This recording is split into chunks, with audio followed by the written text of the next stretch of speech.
بسم الله الرحمن الرحيم. أول شيء الصراحة أشكر الشعب الباكستاني احترامه وتقديره.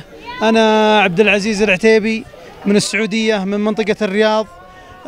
صراحة يعني الأجواء في سوات وفي ملم جبه كويسة، وما شاء الله تبارك الله تواجد أمني والشرطة البوليس موجود والأمن الحمد لله ما شاء الله تبارك الله ممتاز.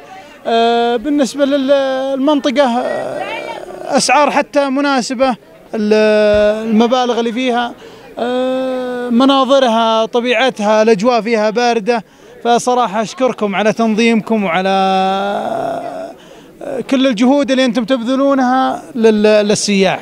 إن شاء الله السياح بإذن الله في زيادة خلال تغطياتكم وتصويركم وتنزيله في اليوتيوب وتنزيله في المواقع التواصل الفيسبوك. إن شاء الله بإذن الله يجون السياح من أوروبا ومن السعودية ومن الكويت ومن الإمارات إن شاء الله. الله يعطيكم العافية. شكرا.